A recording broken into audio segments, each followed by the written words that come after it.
At first light, the desert does something impossible. It turns blue.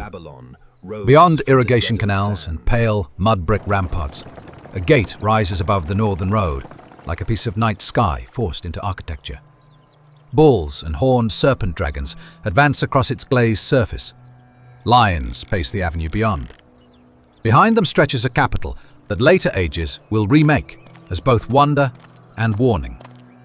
It is around 570 BCE. Nebuchadnezzar II rules the Neo-Babylonian Empire, and Babylon stands close to the summit of its magnificence. But this is not the Babylon of legend. Before night falls, we will reach the place where the world expects its most famous wonder to rise. Whether that wonder belonged here at all is another question. We approach from the north, across a landscape that only appears natural from a distance. The plain is flat, sun-scorched, almost empty of stone and timber. Yet it feeds one of the greatest capitals of the ancient world. Geography alone did not create this abundance. Generations of engineering did. Canals pull water from the Euphrates into fields of barley, sesame, vegetables, and date palms. Embankments restrain the floods. Smaller channels divide the cultivated ground into narrow strips. Boats slide toward the capital carrying produce, while herders guide animals along raised paths between the waterways.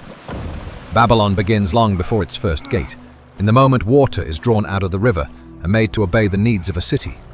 And that water is both the reason the city lives and the force that could erase entire districts in a single disastrous season.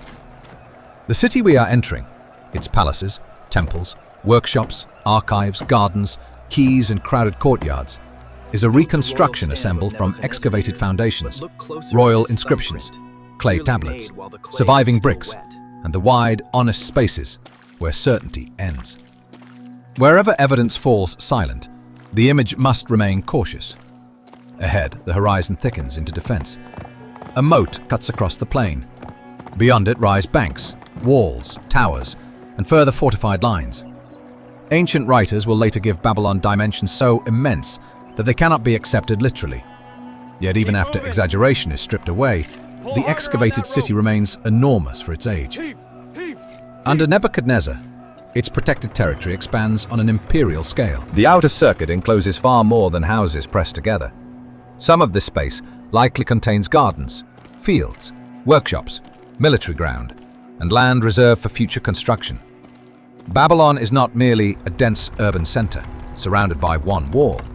It is a controlled landscape, protected by layer after layer of earth, brick, water, and distance. And almost none of it is blue. The dominant color of Babylon is the color of the ground itself. Sun-dried mud brick forms the overwhelming mass of ordinary buildings and fortifications. Baked brick, far more expensive to manufacture, appears where moisture, weight, prestige, or durability demands it. Bitumen seals courses that must resist water. Plaster brightens selected surfaces. Only at chosen points, where architecture must become theatre, do paint and glaze transform earth into spectacle. As we draw closer, the defenses stop looking like one monumental barrier. They resolve into a system. Water slows an approach. Towers break the line of the ramparts. Gateways compress movement until crowds can only pass in controlled numbers. Inner defenses protect the ancient heart of the capital. Any enemy approaching Babylon would pass not one dramatic wall, but a defensive machine designed to delay, divide, expose, and exhaust. Nebuchadnezzar's inscriptions describe him as the chosen servant of Marduk, guardian of Babylon, restorer of temples, and builder who renews sacred order.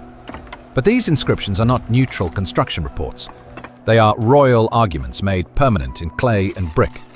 Some are meant for living eyes.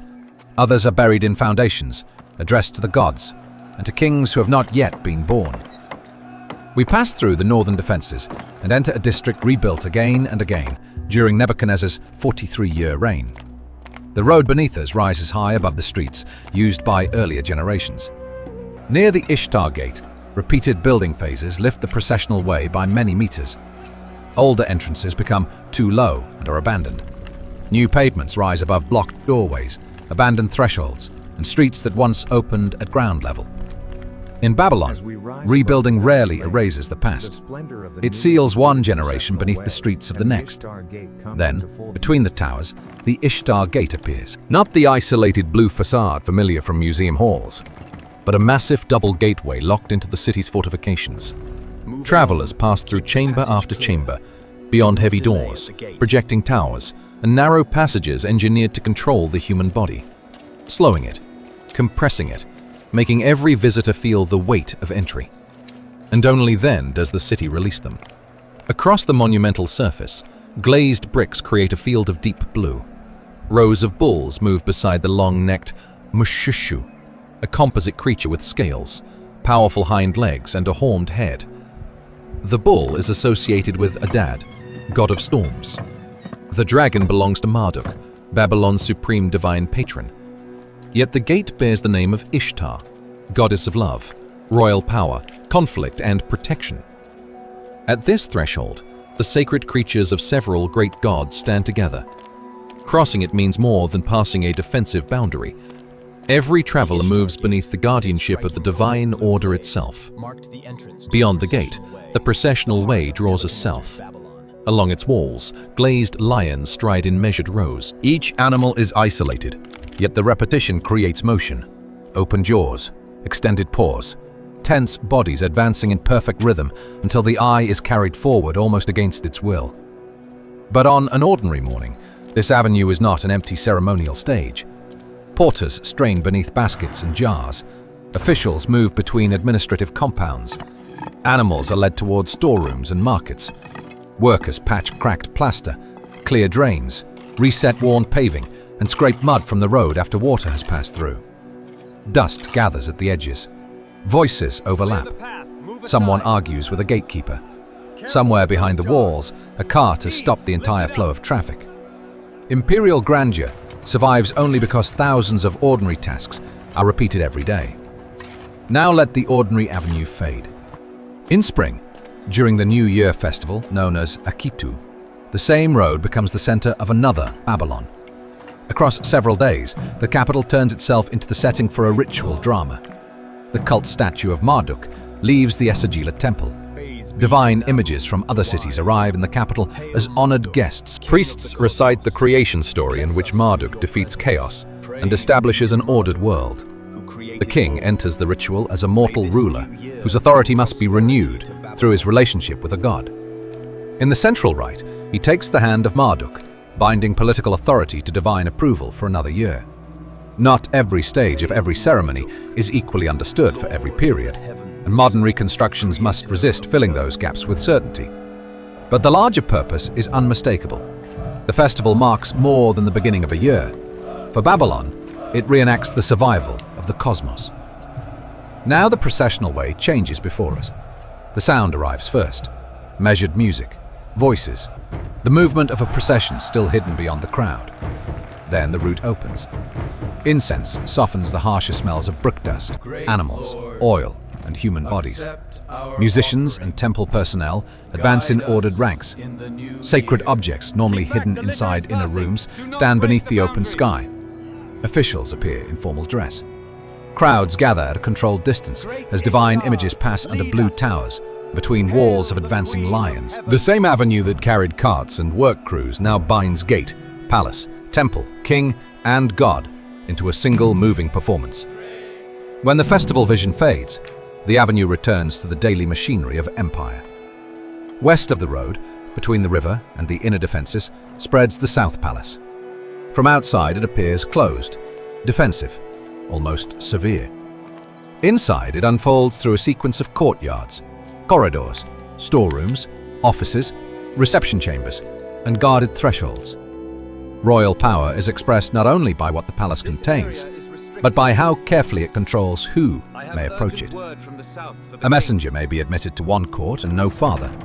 An official waits in a space designed for waiting. Storehouses open towards service yards. Ceremonial routes turn inward, passing one controlled threshold after another, until they reach the throne room court. There, the architecture changes its voice. The facade is dressed in glazed brick. Lions, stylized palms, floral bands, and long ribbons of color facing the open courtyard. Behind it stretches a great hall, with the far end reserved for the king. Excavation preserves the plan and fragments of decoration, but not the completed room. The height of the ceiling, the placement of textiles, the furniture, the quality of light, and much of the painted surface must be reconstructed through cautious comparison rather than direct evidence. What survives tells us where visitors moved and where the king received them. It cannot fully recover what they saw when the doors opened. And at the center of this vast architectural machine stands a ruler whose face we can barely recover. Nebuchadnezzar covers Babylon with his name, yet secure images of him are extraordinarily rare. A stone stele associated with Etemenanki has been interpreted by some scholars as showing the king, but it is not a portrait in the modern sense. It presents an ideal ruler, a role, not a private human being caught in a moment. His ambition survives more clearly in scale, in the spread of the palace, the height of the raised roads, the color of the gate, the embankments along the river, the restored temples, and the millions of bricks shaped under royal command. But behind the throne room, magnificence becomes administration. Scribes record deliveries of grain, oil, textiles, timber, metal, wine, livestock, and finished goods. Seal impressions secure containers and documents. Couriers arrive with messages from distant provinces. Officials calculate rations. Storehouse managers account for everything that enters and everything that fails to appear. This is where empire becomes arithmetic. The tablets reveal a capital far more complicated than any procession. Merchants, diplomats, soldiers, craftspeople, pilgrims, administrators, and laborers arrive from Babylonia and beyond. Different languages move through streets and courtyards. Goods travel from the Persian Gulf, the Iranian Plateau, Anatolia, the Levant, and regions farther west. Babylon stands at the center of a world of roads, rivers, ports, obligations, and conquered lands. But not everyone entering that network comes as a merchant, diplomat, or pilgrim. The Neo-Babylonian state relocates entire populations from territories brought under its control, continuing a practice used by earlier empires. Communities from Judah are among those documented in Babylonia. Their descendants survive not only in later religious memory, but in ordinary economic records, renting land, forming households, lending, borrowing, working, and adapting to life inside another people's empire. Behind the monumental city lies a more difficult truth. Babylon's prosperity is sustained not only by engineering and trade, but by power exercised over distant communities. We leave the palace and descend towards the Euphrates. The river cuts through Babylon as both avenue and boundary. From the quays, the city opens in two directions, roofs and walls spreading away from the water, while temple towers rise above them. Embankments protect the districts most vulnerable to flooding. Boats arrive low in the current, loaded with grain, dates, reeds, clay, timber, stone, metal, and finished goods. The raw materials that will soon reappear as meals, contracts, roofs, tools, furniture, and monuments. The alluvial plain provides excellent mud for bricks, and almost nothing else. There is no abundance of quality timber. Almost no usable building stone lies close at hand. Every cedar beam, carved slab, bronze fitting, and piece of worked metal points beyond the horizon, towards supply networks reaching far outside the city walls. From a distance, Babylon appears self-contained, yet every imported beam, slab, and metal fitting exposes how far its lifelines extend beyond the walls. Across the Euphrates, another half of Babylon stretches toward the horizon. Yet as we cross the river, the reconstruction becomes less certain. The eastern monuments, the Ishtar Gate, the Processional Way, the principal palaces, Esagila and Etemenanki, leave foundations, inscriptions, and recognizable plans. In the west, names often survive more clearly than streets. That silence belongs to the archaeological record, not necessarily to the ancient city. Topographical texts preserve names of districts, gates, canals, temples, streets, and sacred places. But a name does not automatically become a line on a modern plan, and a list of locations is not a complete map. Many routes shown in popular reconstructions remain informed approximations. Where excavation, inscription, and ancient topography agree, Major foundations can be restored with confidence. Residential patterns can be inferred from excavated neighborhoods. Yet countless alleys, bridge approaches, marketplaces, gardens, quays, and riverfront structures remain uncertain. Some survive only as probabilities. Others are still waiting beneath the ground. Maps and monuments can recover the skeleton of a city. To find its pulse, we leave the ceremonial avenues and enter the streets where Babylon wakes, works, eats, bargains, and sleeps. Away from the ceremonial core, the streets contract. Blue glaze disappears. House walls become plain, thick, and guarded, with few openings at street level. A doorway turns inward, not into a modern row of rooms, but toward a courtyard open to the sky. This courtyard is the center of the household. It pulls light into rooms that face away from the street. It allows air to circulate. It becomes a place for cooking, work, conversation, storage, and rest during the hottest part of the day. Morning shadows move across the brick. A jar cools near a wall. Grain is sorted on a mat. Voices from the neighboring roof drift across the shared boundary. The city's most intimate life happens behind walls that reveal almost nothing from outside. Larger houses may contain several courtyards and designated reception spaces. Smaller households compress themselves into narrow plots, sharing walls with neighbors on both sides. The use of a room is rarely fixed forever. A chamber may hold supplies in one season, become a workspace in another, and serve an entirely different purpose years later. Above, roofs made from timber, reeds, and packed earth demand constant care. Mud brick walls require replastering. Some homes include drains and fixed installations, but modern labels can be deceptive. A small paved room is not automatically a bathroom. An opening in a floor does not prove the existence of an elaborate plumbing system. Simple drains carry away water, while paved corners endure the mess of cooking, washing, and daily work. Anything more elaborate would belong to modern imagination rather than the surviving house. From these courtyards, the day's labor flows outward into the workshops and quays. By midday, Babylon becomes a city of hands. Potters shape jars, bowls, and cups in forms refined across generations. Bakers watch the ovens. Brewers turn grain into the everyday drink of the population. Textile workers spin, dye, and weave. Metal workers repair tools and cast new fittings. Carpenters use imported timber sparingly, measuring each piece. Boatmen unload cargo from the quays. Brickmakers transform river mud into the basic substance of houses, walls, temples, and royal ambition. The river has delivered clay, fuel, minerals, and imported materials. In the workshops, that supply network becomes the blue architecture seen at the city's ceremonial core, a transformation requiring an entirely different level of coordination. The body of a lion, bull, or dragon must be divided across dozens of separate bricks. Each brick is molded so that the muscles, legs, scales, and outlines align when the wall is assembled. Marks guide the builders. Mineral glazes are prepared by hand. Kilns must maintain controlled heat for hours. Craftspeople work towards colors they cannot fully judge until the fire has completed the transformation. One damaged brick can distort an eye. One misplaced row can break the movement of an entire animal. The famous surface is therefore not a single artwork. It is a vast precision system made from thousands of individually manufactured parts. And every one of those parts must be ordered, delivered, counted, paid for, and placed. Around the workshops, the economy moves through markets, contracts, obligation, credit, and trust. Silver commonly serves as a measure of value, weighed rather than struck into coins.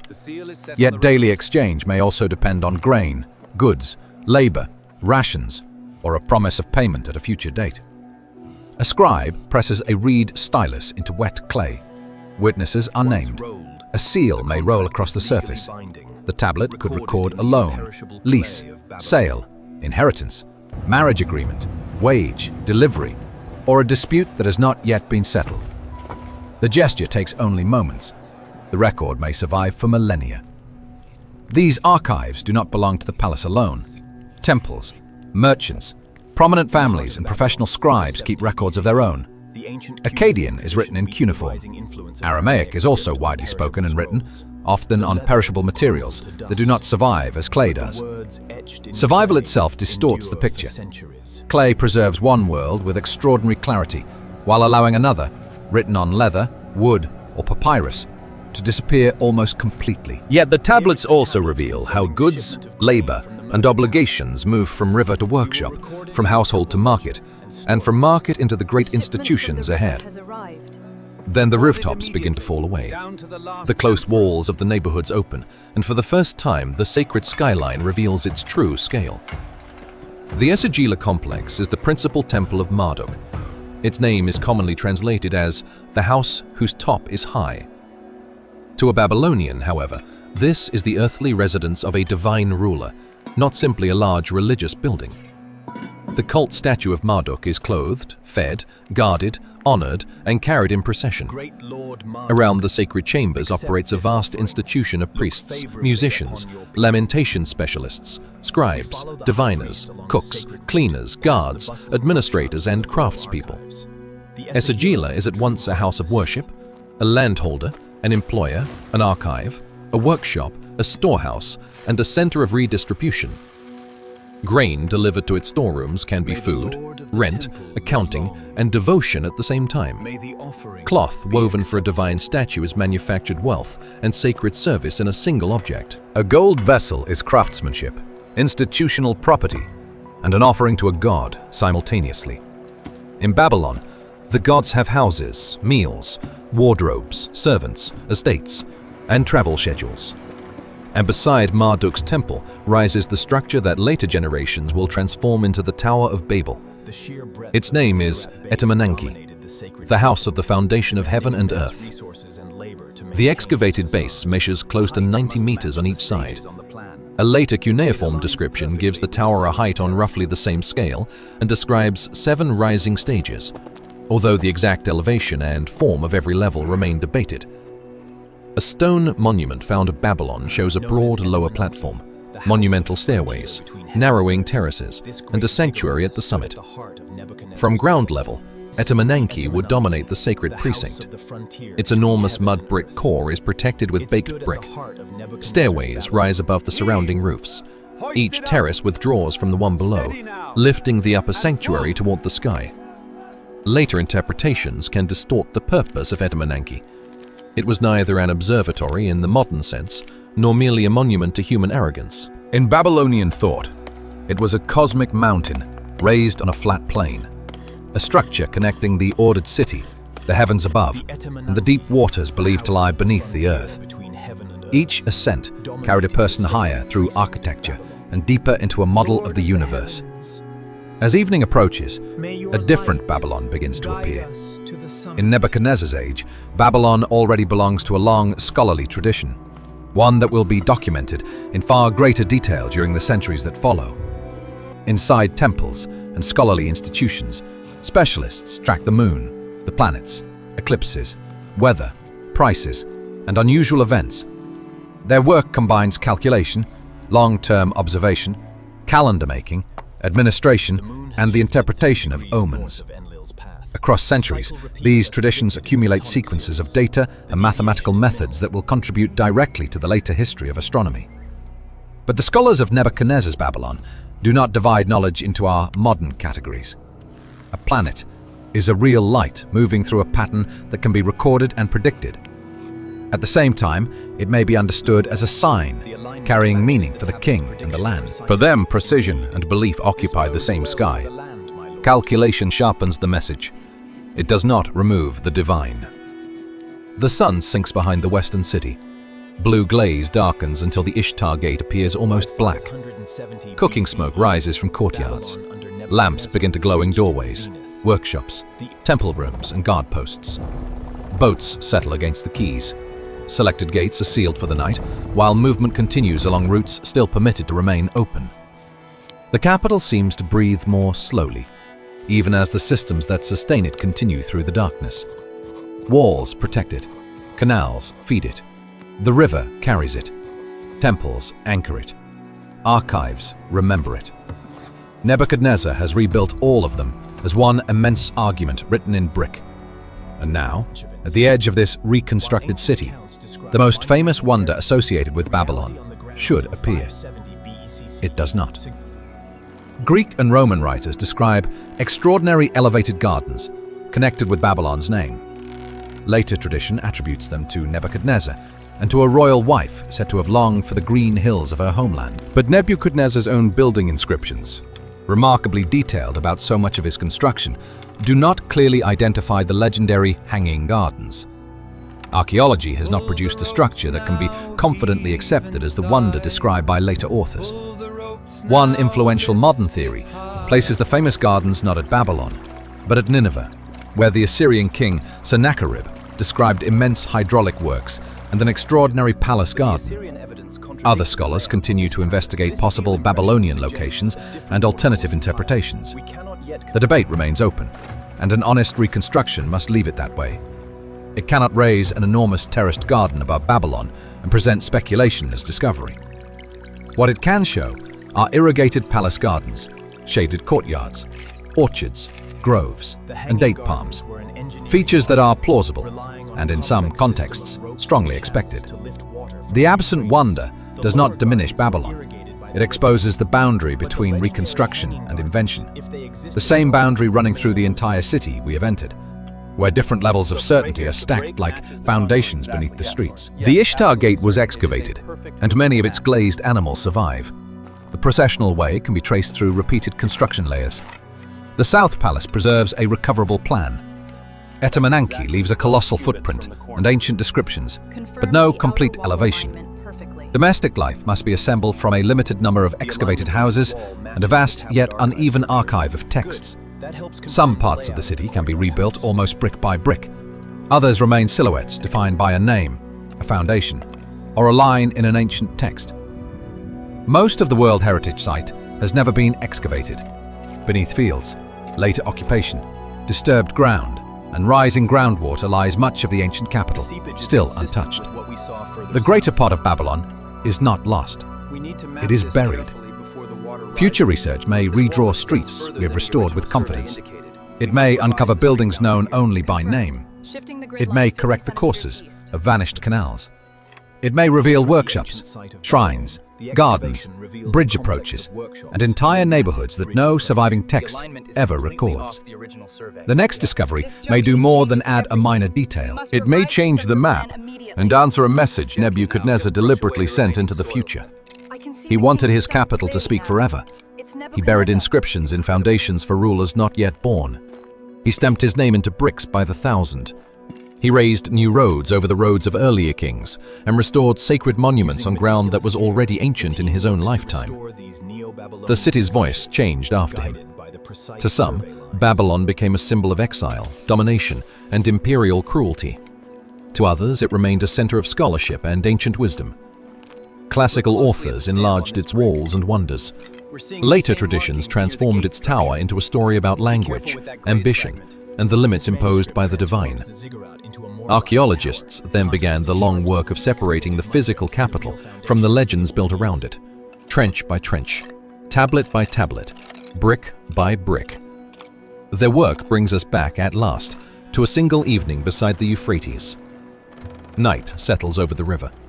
The final light leaves the upper terraces of Etemenanki.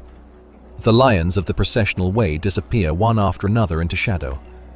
Somewhere inside Esagila, a lamp burns before Marduk. Somewhere in the palace, a scribe presses the last signs of the day into wet clay, checks the surface, and sets the tablet aside. He cannot know that the Euphrates will alter its course. He cannot know that the tower will be reduced to a scar in the ground, or that glazed bricks from the city will one day travel across continents to stand reconstructed inside a museum far from Iraq. He cannot know that 26 centuries later, strangers will study his tablets, foundations, errors, omissions, and silences, and use all of them to rebuild the world in which he is standing tonight. For now, Babylon is alive. The gates are closed. The river moves through darkness. The city rests beneath the protection of its gods. And somewhere below the sleeping streets, one undiscovered brick is still waiting to overturn everything we thought we had just seen.